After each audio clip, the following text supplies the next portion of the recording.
Welcome, everybody, to the Senior to Seniors podcast. I'm your host. I'm Jim Mazziotti. I'm a realtor. I'm an author, a speaker, and a podcaster. And this podcast was created by a senior, obviously, for seniors. My intention is to have real conversations that matter at this stage of life. And each episode features thoughtful guests, trusted experts, and inspiring stories focused on living well, staying engaged, and continuing to grow with purpose after the age of 55. So if you believe experience matters, curiosity keeps us young, and the best chapters of our life are still ahead, I think you're in the right place. So let's get started. More than 500,000 new Alzheimer's cases are diagnosed in the United States annually. And it's projected by 2060, the number of new cases could double. So this could be, I believe, of the about 50 podcasts that I've done, perhaps the most important podcast that I have done, and the one that I believe my listeners need to hear.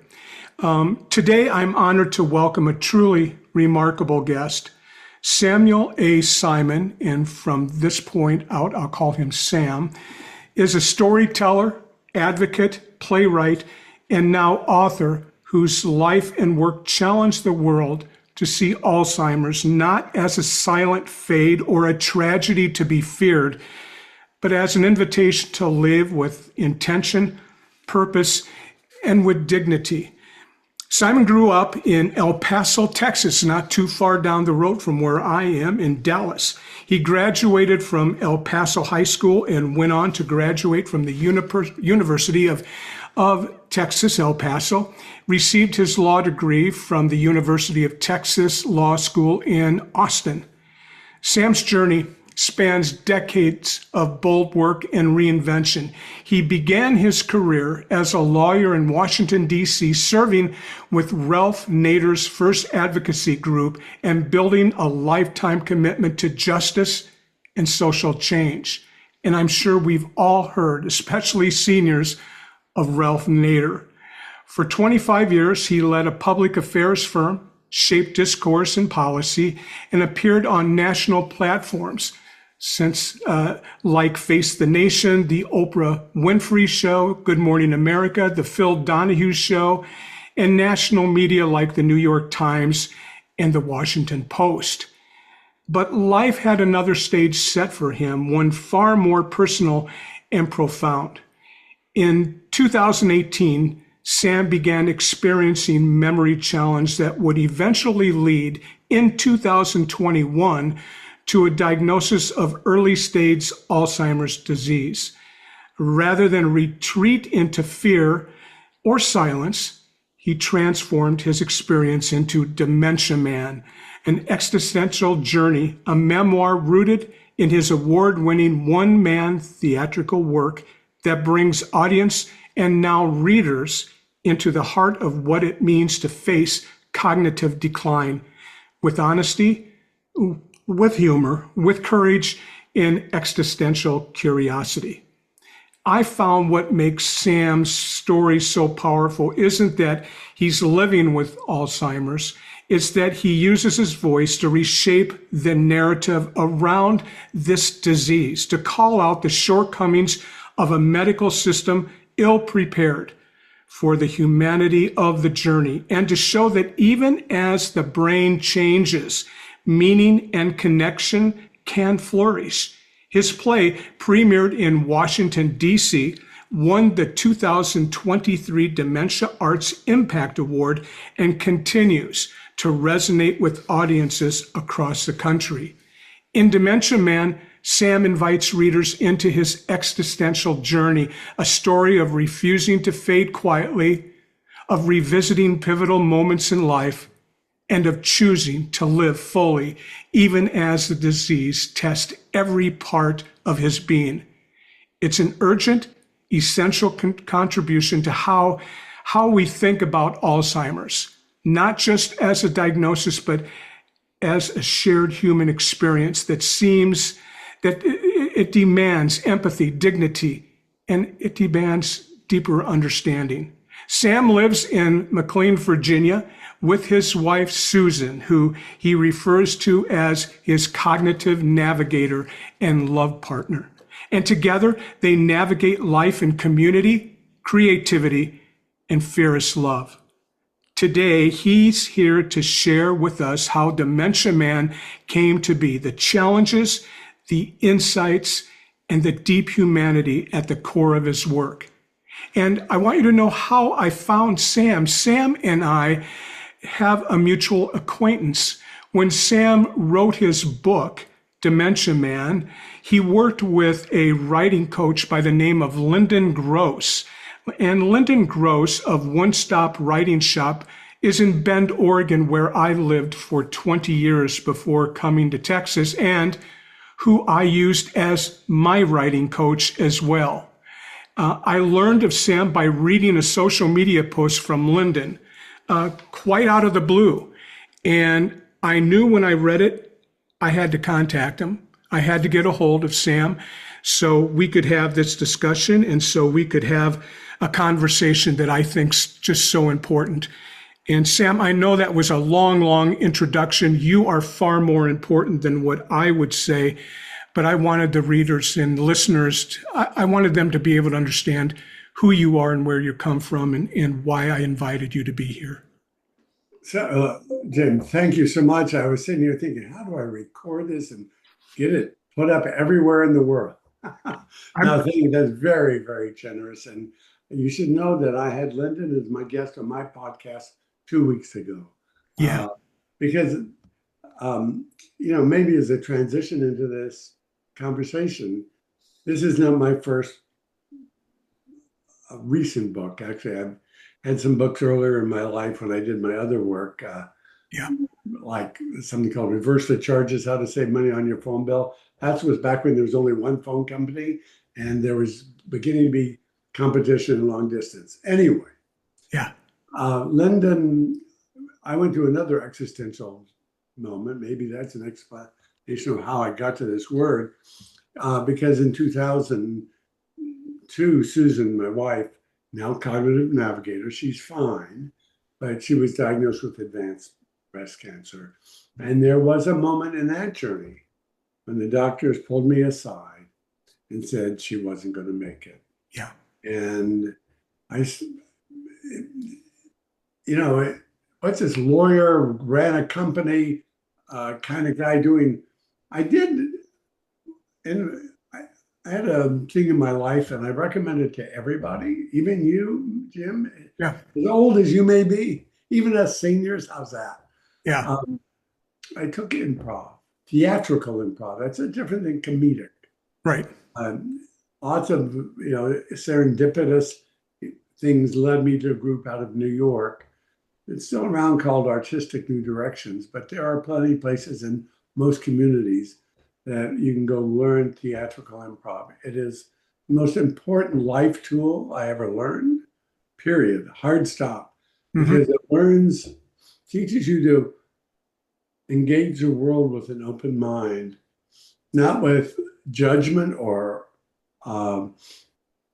combative, not with I'm right, you're wrong, or how. Improv, the art of engaging in real time with accepting all information given and adding to it. Also referred to as yes and. And I mean, we could spend the whole time talking about that, but that enabled me to not go to the, oh my God, my wife, and for me. Or it's, all right, this is happening. And how do I be the best me in this moment to support her? I was in a class, yes and. If you talk to anybody about improv, they'll say, well, it's the yes and in life. And in this dementia world, there's a woman called Teepa Snow who does workshops and everything about using yes and, particularly from the caregiver point of view. If you got somebody with dementia living in your house and they say, let's go home, if you try to persuade them they're home, you're not going to get anywhere. Yeah. You say, sure, let's go home. You might walk them out the door and back in. You might get in your car, go around the block and back in. Yes, and. Huh. But it's also a life tool. It's a way to engage even, everything in your life by accepting it, understanding it, and adding additional information. And it enabled me to really do this first play called The Actual Dance, Love's Ultimate Journey Through Breast Cancer. It also is, it's an interesting way to start this conversation. I hadn't anticipated it. Mm-hmm. I think it also answers the question of how it is that I reacted the way I did. And by the way, Susan and I,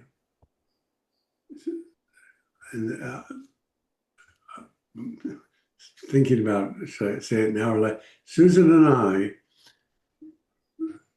with great intention, have conversations usually on major events, New Year's Day, maybe birthdays, anniversaries. And these are yes-anding conversations. It's, yes, we are here. This is who we are. How do we make the best of this time? Because it's easy. I don't want to minimize anybody who gets depressed or, finds. We've learned that we have to work on staying, I say positive, but this is okay. This is what we were handed. Now, how do we make the best of whatever it is life hands us? Because there is more life post-diagnosis. Yeah. There is, and I'm lucky. It isn't easy. It's a work in progress almost all the time, and I've been very lucky. I think lucky to have understood that, figured it out, been able to use it in my life. So, it's odd in a way. I was at 65, I guess, when I started working with Susan on my first play. I was already a senior. Yeah. Seniorship. Sure. But, so now today I'm 80, but my 75, as I began discovering this cognitive, experiencing it. I guess I'm lucky to be healthy enough to, in aging well, all things considered. I see the world around me, and a lot of people age differently. But I think the most important thing is, there's all sorts of ways we can go. I was about to say it. I want to make the best of my life with the person in my life who I was meant to be with. Yeah. I'm lucky. We were married in August 23rd, 1966, 59 years, 3 months and 27 days ago. It's a line in the play. That's why I know that. Yeah. Yeah. I have to change it. And we have, the challenges, her health challenge, me having to get ready to do what I thought I couldn't possibly do, which was to hold her as she took her last breath. As, if I didn't have to go through that, maybe I wouldn't have been able to do this. Yeah. Yeah. And so, yes, that's a lot of an introductory kind of thing, but it brings me to this moment of having this diagnosis and then deciding how to live this era of my life. Yeah. I want to give you time to ask questions because I could go on forever. Oh, I know. And there's so much.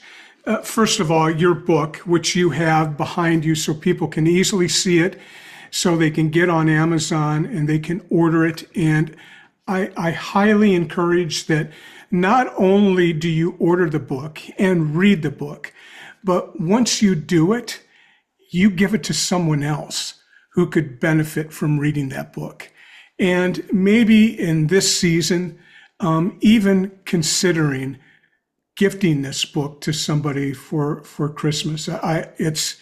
There's so much in it, Sam. There's so much that I would love to talk about. But let's talk about those things. And let's talk about your first diagnosis that came in 2018 of mild cognitive impairment and where things went from that point, kind of the story from then to where we're at now, as much as we can talk about.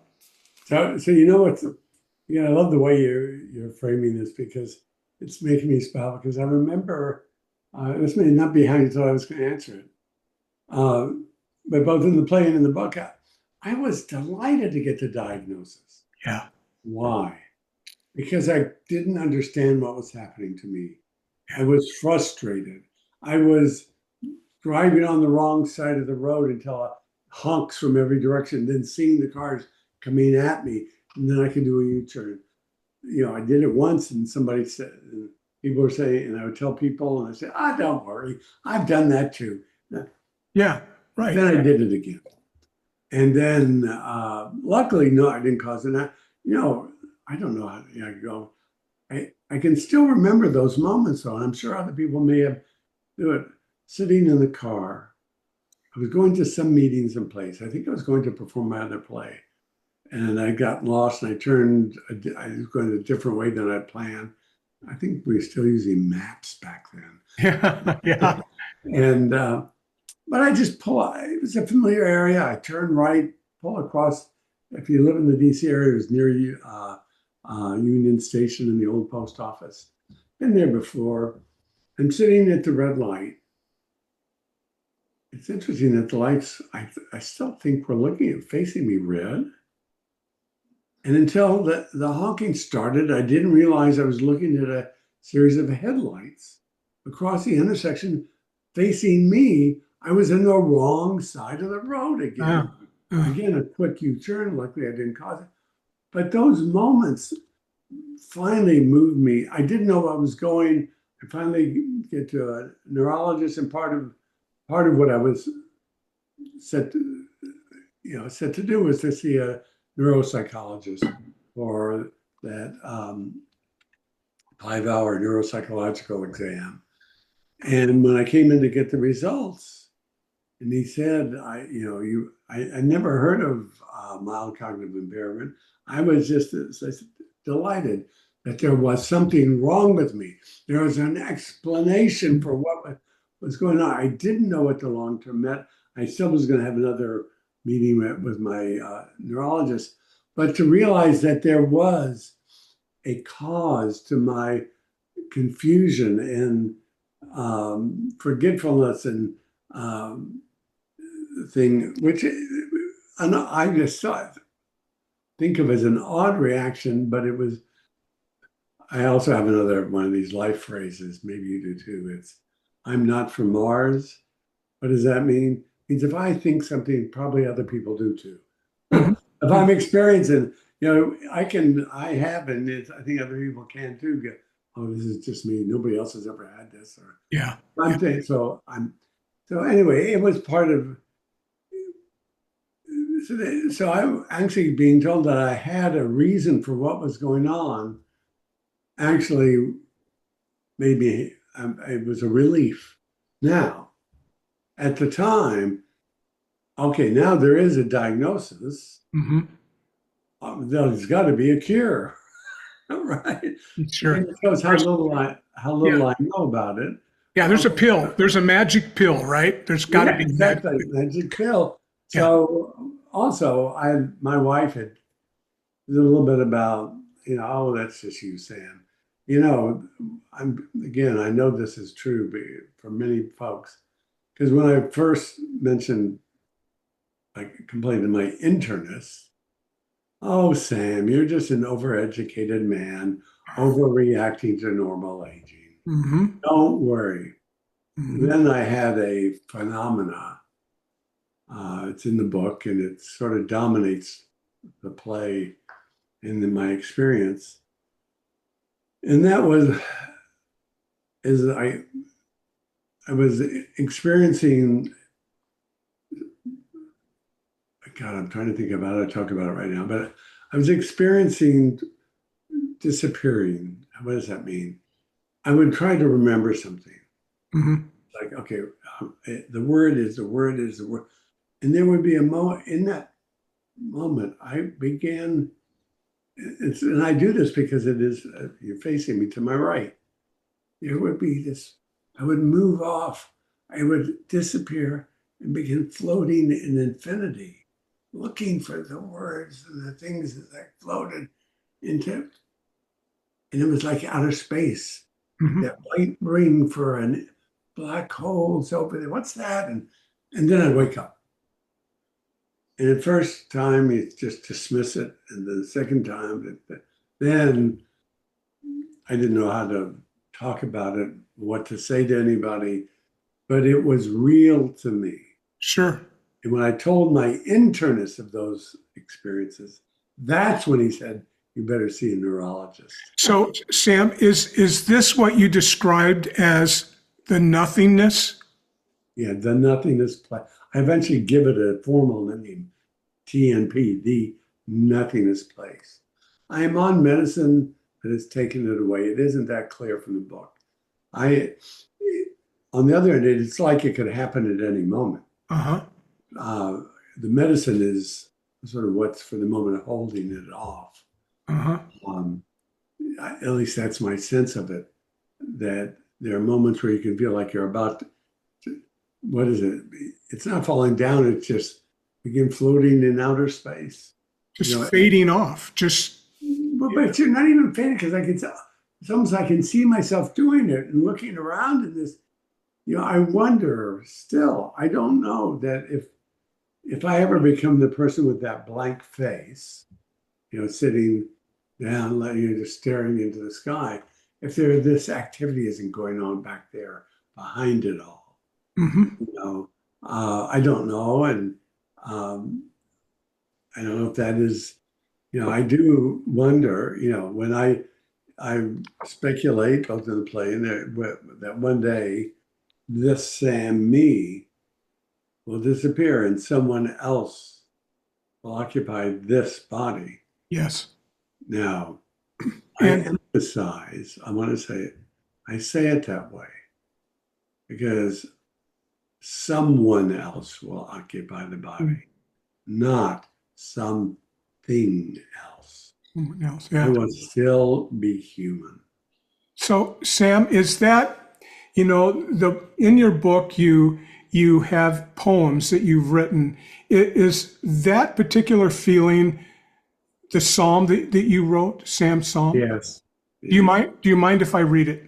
Not at all. Please do. Because it struck me. And by the way, this particular psalm, this is in the preface of the book. So it's at the beginning of the book. So I got to tell you, from the very beginning, you grabbed me with this into trying to understand what nothingness must be like, and thinking about what it would be like if I go there and if other people go there. And so I've mentioned, I was at a recent doctor's appointment, and I was telling them that I was interviewing them. And I said, the thing most striking is the nothingness that he talks about.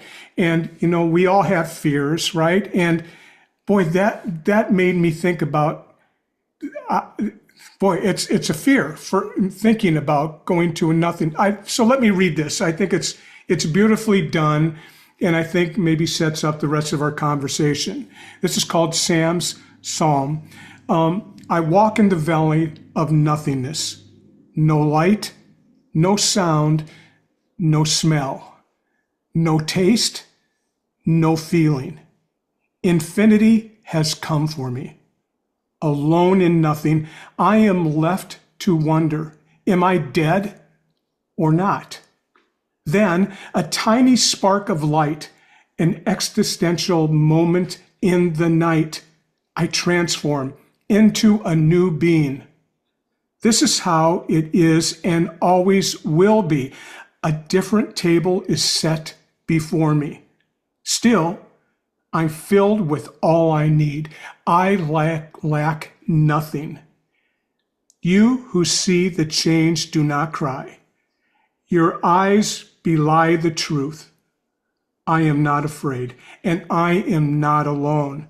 Still whole, I dwell anew with the shepherd and will for years to come. That struck me so much, Sam, and I think it's beautifully written. And so let's talk about that. You one of the things, you're given the diagnosis. You're starting to go through things. You're starting to worry about, what's going to happen in the future. What is that like?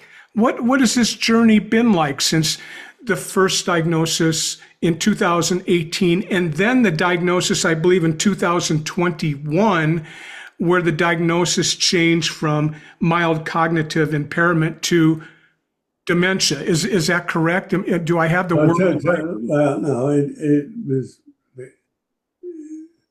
my MCI.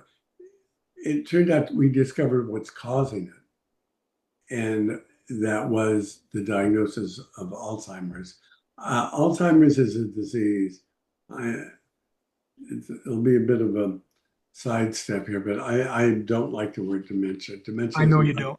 is not a dementia is an adjective that describes people who look funny. And I never knew that. I never knew that before I read your book. I never thought about it, that it can be, insulting in a way, right? I absolutely. Dementia is demented. It is like a monster. Yeah. And it comes from that. The medical world has stopped using it. The book of the DSM-5 is their book of diagnostic coding. It is now called neurocognitive disorder, major, minor. Used to be dementia. It's not. Yeah. And there's a movement out there to get Congress to pass some laws. But I want to come back to, I hate to distract you. We're at a beautiful moment there. I would like, should we capture that? I can. What has helped me, I believe, is my faith journey. I'm not, it's funny that I felt like I need to start with that negative. Susan and I both grew up Jewish, both from Reformed Jewish lives, where it's what we did. It's how our family was. Mm-hmm. But it's so odd. I guess I was a rabbi wannabe as a kid. I don't know. Two of my closest friends have been rabbis. And my first thing I did when I got the Alzheimer's diagnosis is let the clergy of our synagogue know. I looked to them. Also, I had been, right, in that moment with trying to face how do I be with the person I love most in this world as she takes her last breath. I went through that. Yeah. I had to, those are spiritual moments. Those are serious meaning of life moments, not an academic exercise. And, and everybody's journey is different. So I think that has been, in some ways, if you have to go through it, having had that experience in some ways, has been sort of like a warm up and an exercise, getting ready to be able to do it better. And so we were just looking. Neither Susan and I knew that we had dementia or Alzheimer's in our family. By the way, we hadn't. I grew up. I had four sisters. My aunt, I had an aunt who live with us because she had cognitive, but she didn't see issues, but she didn't seem that she would babysit her. I find, by the way, I eventually found that I am genetic. I have a genetic risk. I have an APOE for genetic one instance. So our journey was to say, all right, we got a diagnosis, something's going on. Let's go get well. Let's get into the medical Mhm. system. It Mhm. was sort of matter of fact. It wasn't panicked. I will say one other thing, which is um, by that time I'd been doing theater for a while, and particularly I've been touring this play, Dementia, the actual dance, and I, in a very unlikely way, became very involved in a pretty significant way in the theatrical movement in this country. There's an organization called APAP, or the Association of Performing Arts Professionals, Mhm. which is the trade association of all the theaters in the big theaters in the country. And, everybody, agencies and big theatrical agents sell their stuff to the theaters. They have big tables at the conferences, 5,000 people.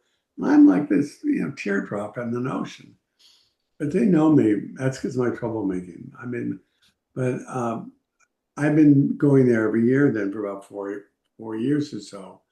And I started asking them, I was telling people that, well, I've got just been diagnosis. And I was hearing from them, put it down on paper and put it on stage. Mhm. It wasn't it wasn't, I'm no different than anybody. There was um, just watching the doctor give my diagnosis. Yeah. You know, he there's a whole story of our first neurologist, and he's terrible, but this Yeah. was our second. He was good, but we've since learned how difficult it is to give a terminal diagnosis from the doctor's point of view. Sure. We were in his office. He didn't give contact. He was looking down at a white piece of paper. He seemed reserved, and he almost mumbles early stage Alzheimer's. Yeah. Now, but I took that back to the artistic world, and they said, write it down and put it on stage. And yes, there was this tendency to want to close up. I had to tell the clergy, then we told our kids, and um, but the theatrical world, my friends, everybody said, write it down. And so I had been successful. I started playing with that idea not long. Well, that was, and by the way, by 2023, I had written a play. Um, and I started working at that. Mhm. And that was, and so I don't know, there's a lot for people to think about. As old as we are, so I'm in my mid 70s when this is happening, late 70s now, Yeah. 80 now. So I'm one of people to know if they watch this. You can do it too. There are improv places.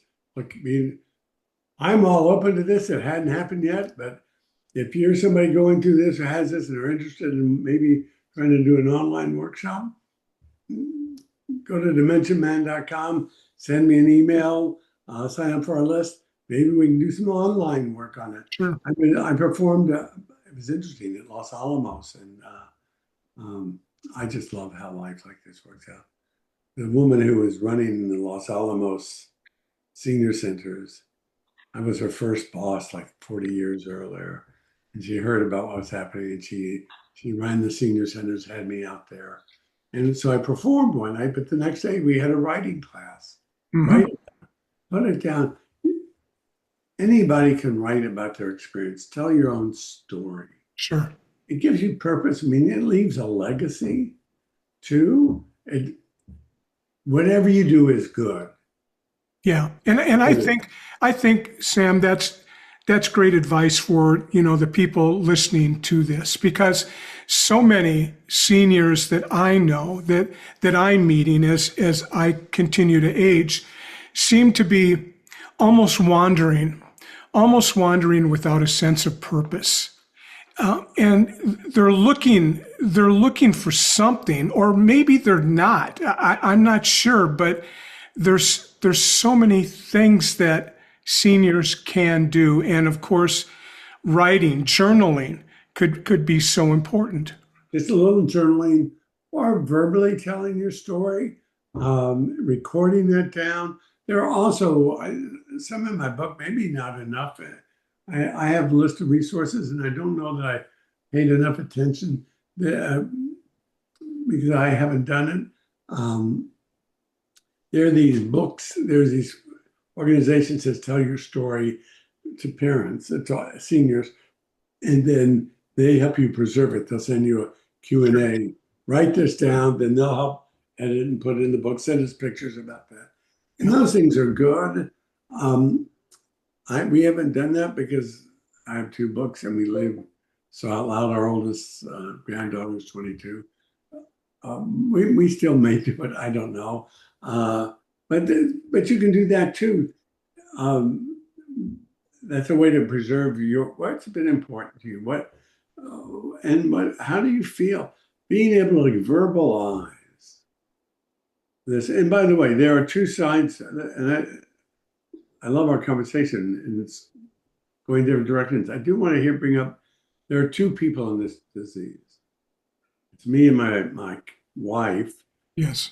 I came up with the phrase cognitive navigator because Mm-hmm. she looks like that.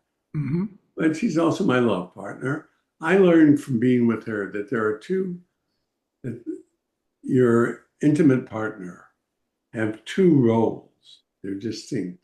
Our language confuses it. It's almost always, oh, your care partner, your caregiver. They call them care partners now. It was caregiver. There are two distinct roles, particularly if somebody who's a spouse or an intimate partner. There's they give care and care. They give care and they are your love partner. There is also the heart side of this. There is the emotional piece of the relationship that is distinct from the acts of caregiving, which at one level could be saying, well, everybody have different points. Unfortunately, people have different views of the wedding vows. Mm-hmm. Susan and I have taken them seriously. But this is sort of the idea of till death do us part. I promise, so I'm going to do it. I'll be there to help. I don't have to love it, blah, blah, blah. But at the same time, if you're in love, if you're a singular, half of who you are is being, you too are in pain and you're engaging, you're experiencing that part of love. It's a slow loss, anticipatory grief. There are Mm-hmm. those who claim anticipatory, that it's harder to go through that than open the door and there's a police officer or a chaplain. Right. That's a shock, but this is watching them, being there, holding their hand, maybe even being in the room. That is a unique journey as part of Yeah. this. Yeah. And there's also, look, how do I take care of them? They live? We live together? It's in the book, and now in the play. I adapted the play. One of my symptoms is I get short-tempered, and the mistake is thinking, well, just stop it, Sam. Oh, now there may or may not be medicines. I don't know, but I didn't realize. Well, first of all, there are moments that I can't help myself. I just explode. They're brief, but one time my hand whacked Susan as that happened. And I said, I'm sorry, I didn't think about it. It so scared her that she insisted that we talk to a social worker. I did not understand the level of the impact. And over the same computer in the same room that I'm in, we sat next to each other, and I was sort of, all right, Susan wants to talk to a social worker. We'll talk to a social worker. She didn't tell me why. She was afraid to tell me personally. And she was afraid I might hurt her. Mm-hmm. She had to do it in the presence of someone else, Yeah. even though it was over Zoom. And of course, it shocked me. I would never want to create those circumstances. And yes, we've talked about it, and we've talked about how to react, leave the scene, then who to call, how to move and get away from me. Um, and but these are things that the disease that can happen, and we need to be aware and plan. And again, this is like being in we've never been through it. We've never seen it. I didn't expect that. Um, people see and hear me and, oh, you don't have it. You couldn't possibly. Well, yes, I do. Yeah. So Yeah. many MRI scans and PET scans that to prove I'm amyloid positive. Those are amyloid plaques. I do not yet have what's called tau protein tangles, which is Mm-hmm. further along. And the medicines that I'm on are designed to minimize the development of those. And, at 80, I have other diseases, other issues, but I have purpose. I want to come back. You mentioned it early on. Purpose and meaning in life. That is, my neurologist believes that one of the reasons I appear to be doing well is because of that. Yeah. Because I have purpose and meaning, something that animates me. And I think you recognize there's something more important than just you. You're not alone. And I don't want to spend a lot of time on this, but I noticed that you have cognitive navigator for your wife and love partner, and I noticed that love partner is trademarked. Am I correct? Yeah, but use it. I don't know. I did that. That's a lawyer and me getting. Oh, Sam. Well, I wondered. I thought, well, I wonder what that is. If it's something of yours, it very well could develop into I something. haven't. I don't know what to do with it. That's the other part of life. I could talk for the next 45 minutes about how I'm trying to handle my legal affairs and what Uh, do I do with my copyrights, creating a foundation or do blah, blah, blah. Everybody goes, as we get to this age too, everybody, particularly if you're a realtor, you run into this all the time. I suspect we have a professional downsizer, mhm, and they come and they help us because mhm. we are going to move in 18 months or less, about 16 months, into a senior living facility. Okay. We have, 34 years in this house. I have boxes from 1970, Sure. Yeah. from the Ralph Nader era of my life, that we're going to get an archivist to help me look through it because there may be museums or other places that might want pieces of this. And we had somebody over today looking at it, and I said, "Oh, I haven't even gotten this stuff out of our attic yet." Yeah. Um, Well, and we yeah, all we all do. We all have stuff, right? And so but recognize. I just got to say that. Yeah, but I'm not that. I feel like we're special, but I was the guy, four sisters. I got everything out of the house that my parents that they had saved, and saved. Yeah. I, I found a book because I never throw a book away ever. I was going through my law books from 1970, and I was in law school. Didn't throw them away, but then there was this little brown book in between my books. What the hell is that? And it says American Banking Institute case law. I said, what? And I opened it up, copyright 1921. Hmm. And my father's signature at the top. And underneath it, the word, he didn't use the word El Paso, but National Bank of El Paso. In his handwriting, it was Mhm. abbreviated. I don't remember how I got it. I don't remember seeing my dad's original signature raw like that ever before. Of course, I gave it to my son, who happens to be named after my father, so he's also named Marcus. But um, I'm finding these things. I don't know where they came from. And, I looked it up. Apparently 1915 was the first edition. And apparently in those era, most people worked at banks, didn't know anything about the law. And they wanted people who just worked there, not just executives, but, 101 on what business law was about, Mm-hmm. Mm-hmm. you know. And there's still other things in our, you know, and, we're not alone. We're not. So there's this medical side of the disease, and that's the medical story, but there's not as much. The book has more of the personal side, It's very personal. Yeah. and continues to go on. Of I love the story. You can stop me, but in law school,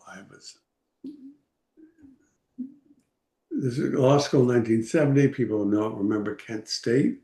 These were anti-war demonstrations, and one student was killed and several shot because they were on the campus. And well, in Austin, there was going to be a parade one day, but the city council, anti-war, and the city council wouldn't issue the parade permit. So a small group of us law students in the law review, but we stayed up all night. We drafted a writ of mandamus request. We got the city council forced to issue the parade permit. Mm-hmm. So here, 55 years later, I'm down in my basement going through some old papers because it was downsizing. There's a letter to me from the dean of the law school. It wasn't to everybody. I didn't do this, but it was just to me. And I'm thinking, now, did I get credit for this? Yeah. Anyway, he said, I'm so sorry I was away from the school when this happened. I wanted to thank you so much for what you did, and how you have saved lives. Yeah.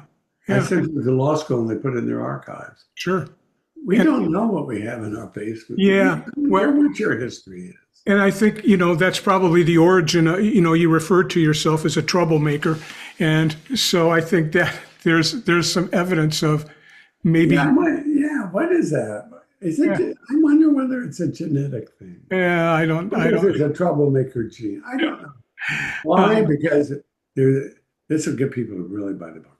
Okay, I should not do this, but I want to do it. In the center of the book is a story about me and Kathy in first or second grade.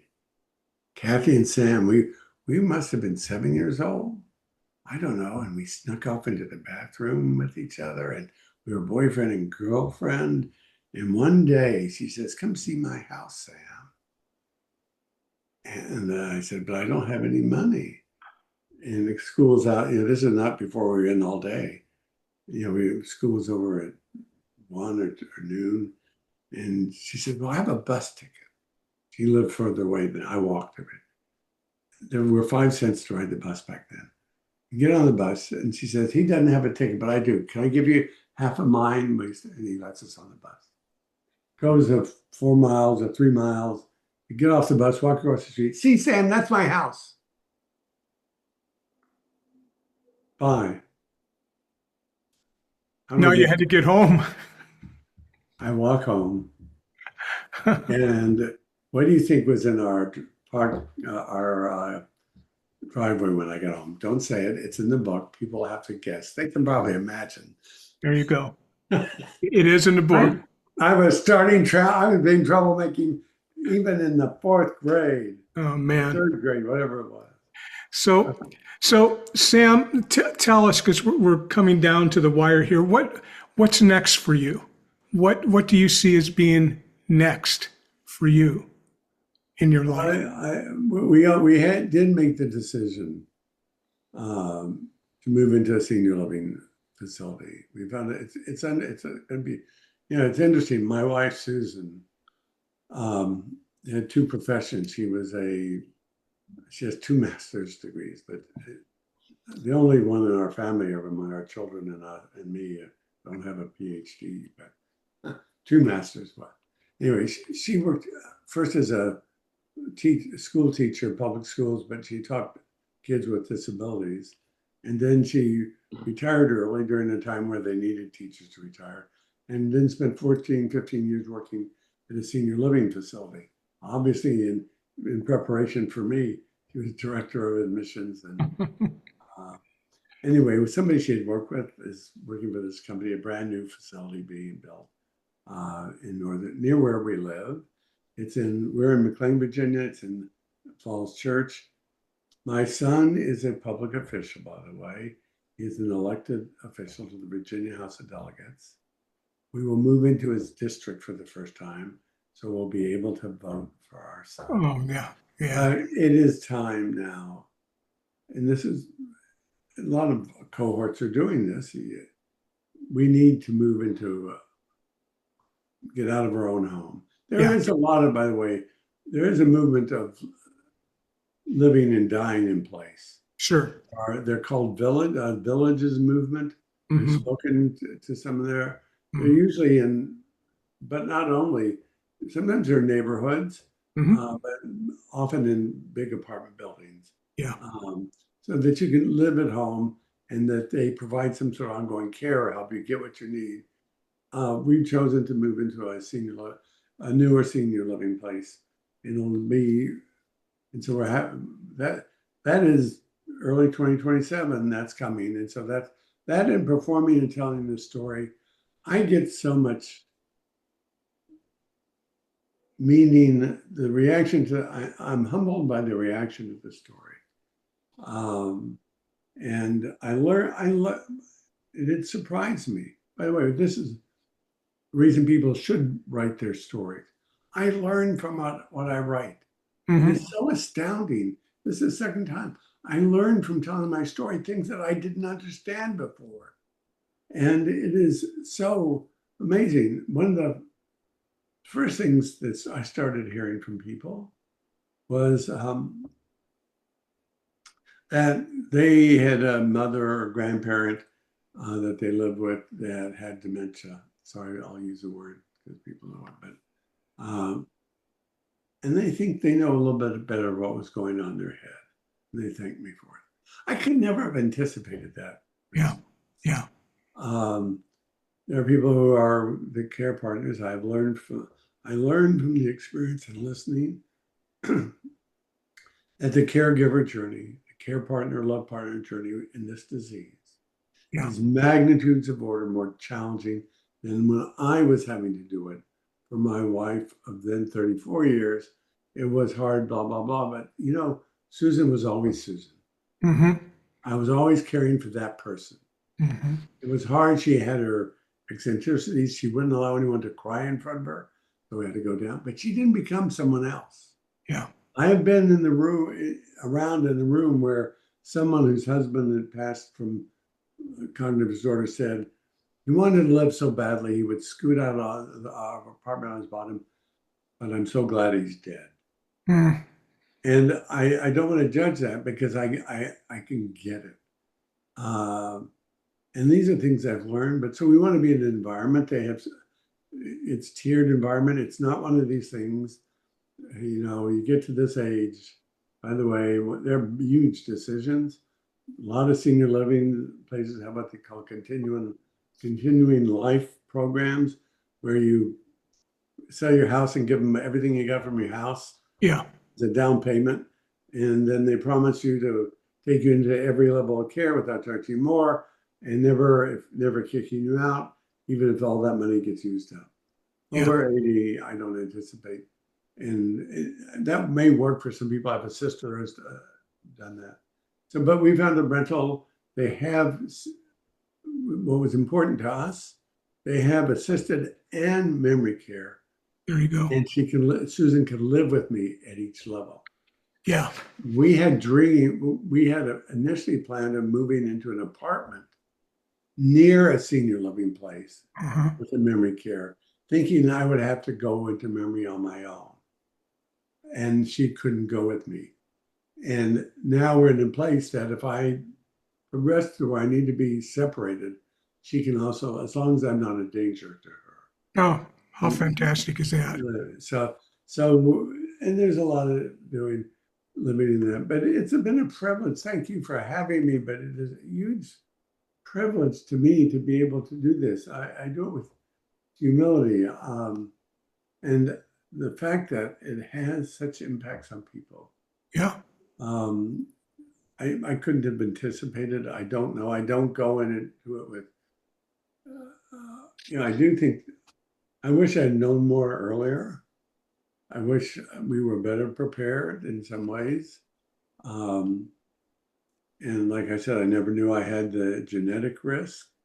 It's another thing that I want your audience to have. If you have anybody in your family with Alzheimer's disease, go get your genetic test to find out if you have a risk. Today, so you have genes and you get one from one side and one from the other side. If I have one instance of the APOE4 gene, means one side of my family. I found out it's my father's mother, my grandmother on my father's side. Their last names were different. We've connected, and they had tons of Alzheimer's in that side of the family. Nobody else, we've found any other side of the family that we had it. So what now somebody said, what difference does it make? I hear more than anything else. I don't want to know. Yeah, I know. I hear that. And you deprive yourself of agency. Yeah. Now, we forgot everything else, but the biggest thing, other thing this book's about, God, I just remembered it. There is another movement out there, Jim, and it's accompanied suicide. It's there are books and there's a movement, and it's the ability to go to some place and commit suicide. There's a book out there about a woman whose husband named Brian, who she describes in her book. He was diagnosed with early stage Alzheimer's, my diagnosis. And she quotes him as saying, I don't want to die, but I don't want to keep becoming a lesser and lesser person. Yeah. I'd stop. I am not a lesser person, but that's how she quotes him. Then the rest of the book is about, it was so hard to get to Switzerland, and you have to get diagnosed. You have to be certified as sane, and a lot of when the psychologists know why you're being interviewed, they don't want to do it.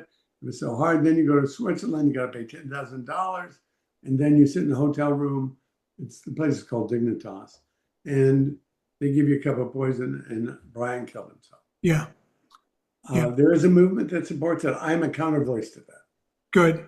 I'm a counter voice to that. And I have a gift. We all have a gift. That whatever happens to me, and even that guy named Brian, who I never met, maybe Brian even had the gift that we don't get. And that gift is some piece of information that would bring a cure just a nanosecond earlier. Yeah. So I don't know. Maybe my play will help people live a more meaningful life. Maybe holding your grandkid and one important kid will make his or her life better. We have gifts still, even with this disease. Well, and even if we can't imagine being like that person sitting in the room, maybe if I go to a nursing home or in the memory unit and I just sit and stare, yet my great-grandson shows up and sees it and says, I want to become a doctor. Sure. Yeah. We have gifts. Yeah. We don't know what they are. And the opposite of that is ego. Mm-hmm.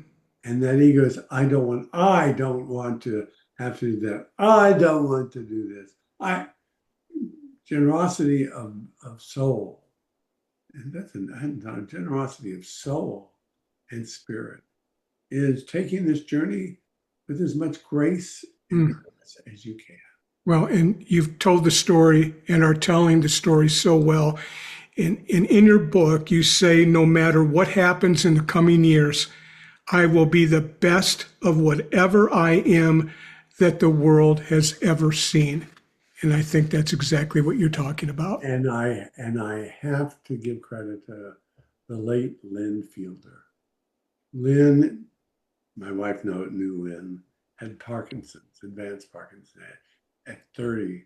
I met her when I was on the board of directors of the World Institute on Disability. And Lynn, for some reason, see, I think there are things happen in our life we can understand. I had already been on the board. Lynn is for her first board meeting in California. And she comes up to me and says, "We need to have lunch, Sam."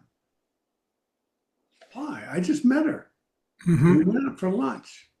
And Lynn Fielder told me, said, "I'm not poor Lynn with Parkinson's. I am Lynn with Parkinson's, a singularity. It is who I am. And I will be the best of that the world has ever seen." So I always give credit. She taught me that. Yeah. I saw her. We became very good friends. And I saw her. I was not as she died, but for 23 years, I was close to her. Well, those words will definitely stick with me, Sam. And listen, this has been a great conversation. I appreciate you so much. And I hope the people that have listened to this will take from it, will grab your book and learn more about your journey, a beautiful journey, and learn more about you. And so I want to thank you for being here, and I hope we meet up again soon. Thank you for what you do. Hat tip to Lyndon for putting this together. You bet. We'll see you again. Thank you. Thank you, everybody, for joining me. If you enjoyed this podcast, please like the podcast and tell others about it. I think there's a lot of value here that they can get from it. And I hope to see you next time on Senior to Senior. Okay, so I am continuing the recording.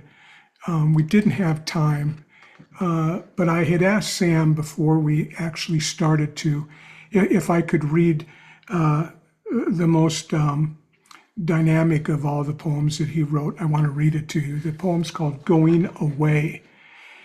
And here's the poem. It never occurred to me that I am going away. Invited into our neurologist's private office for this visit, we sense that something must be wrong. The neurologist does not look up. He seems reserved. Early stage Alzheimer's disease, he mumbles. It never occurred to me that I am going away. I now wonder what it will be like. It has its own allure. Will the present Sam simply evaporate? Is it a place of great peace? Maybe the pain is just in getting there. Yes, I am going away. I wonder what it will be like. A new place of the present only. No memory of me now. Every day, a brand new start. I wonder, what will the Sam of me then know of the Sam of me now? I am not afraid, just curious. So listen, be sure to grab this book if you found any value in our conversation, and look up Sam Simon. His book is Samuel Simon, and I think you'll get a lot of benefit from it.